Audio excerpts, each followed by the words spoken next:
नमस्ते। हमारे इस एक्सप्लेनर में आपका स्वागत है। आज हम भारत के गुड्स एंड सर्विसेज टैक्स यानी कि जीएसटी को पूरी तरह से डिकोड करने वाले हैं।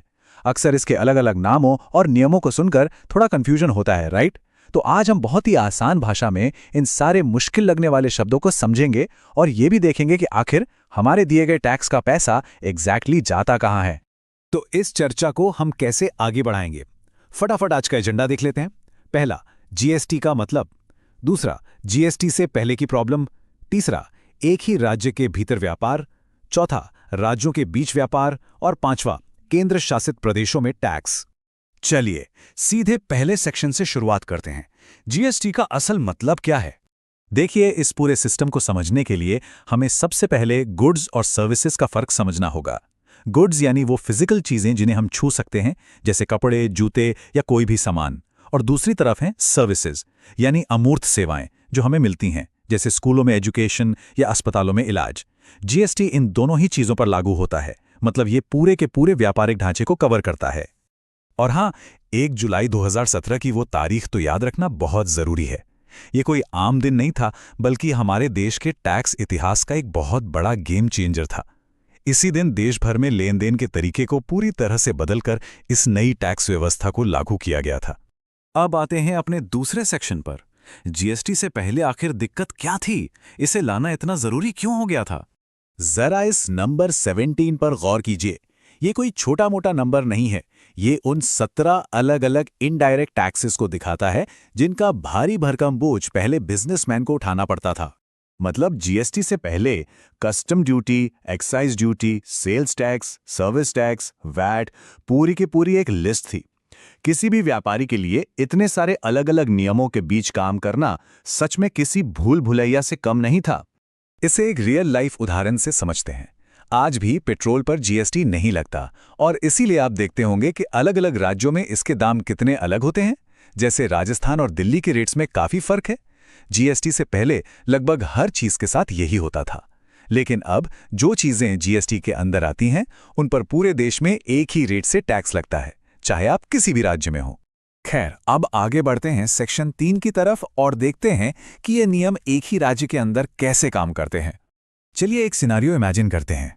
मान लीजिए एक बहुत ही आम सा लेन देन हो रहा है जो पूरी तरह से उत्तर प्रदेश की सीमाओं के भीतर है। सामान नोएडा से ग्रेटर नोएडा जा रहा है। इस स्थिति में क्या होता है कि जो भी रेवेन्यू आता है उसका एकदम आधा आधा बंटवारा हो जाता है। कुल टैक्स का 50% हिस्सा सीजीएसटी के नाम से सीधे केंद्र सरकार को जाता है और बाकी का 50% एसजीएसटी के रूप में उसी राज्य की सरकार के पास रह जाता है। एकदम सिंपल और बैलेंस्ड। अब यहां एक बड़ा ही दिलचस्प सवाल उठता है। अगर यही सामान किसी राज्य की बॉर्डर पार कर जाए तब क्या होगा? तब उस टैक्स का पैसा किसे मिलेगा? यही हमारा चौथा सेक्शन है, राज्यों के बीच व्यापार या इंटरस्टेट ट्रेड। तो मान लेते हैं कि इस बार उत्तर प्रदेश का कोई व्यापारी अपना सामान सीधे राजस्थान के किसी खरीदार को बेच रहा है। यहां माल एक राज्य से निकलकर दूसरे राज्य में जा रहा है। यहीं पर एंट्री होती है आईजीएसटी यानी इंटीग्रेटेड जीएसटी की। इसमें होता यह है कि पूरा टैक्स एक साथ आईजीएसटी के तौर पर कलेक्ट कर लिया जाता है, लेकिन बंटवारा यहां भी होता है। आधा हिस्सा सीधा केंद्र सरकार के पास जाता है और बाकी का आधा हिस्सा उस डेस्टिनेशन स्टेट को मिलता है जहां वो सामान फाइनली कंज्यूम हो रहा है, जो कि हमारे इस केस में राजस्थान है। तो राज्यों की बात तो हो गई, पर शायद मन में ये ख्याल आए कि क्या यही सेम सिस्टम उन जगहों पर भी लागू होता है जिन्हें सीधे केंद्र चलाता है? तो चलिए अपने 5वें और आखिरी सेक्शन में हम केंद्र शासित प्रदेशों यानी यूनियन टेरिटरीज के टैक्स सिस्टम को समझ लेते हैं। उदाहरण के लिए मान लेते हैं कि कोई बिजनेस दिल्ली के अंदर ऑपरेट कर रहा है। दिल्ली एक यूनियन टेरिटरी है और यहां भी टैक्स का पूरा लॉजिक बिल्कुल उसी तरह काम करता है। जैसे एक आम राज्य में होता है, वैसे ही यहां भी टैक्स का बराबर बंटवारा होता है।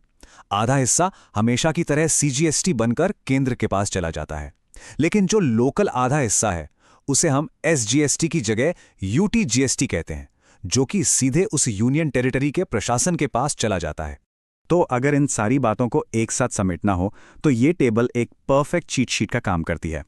सेंटर का हिस्सा हमेशा सीजीएसटी है, राज्य के अंदर के व्यापार में एसजीएसटी लगता है, दो राज्यों के बीच में आईजीएसटी लगता है जहां आधा हिस्सा सेंटर को और आधा डेस्टिनेशन स्टेट को जाता है, और यूनियन टेरिटरी के लिए यूटीजीएसटी लगता है।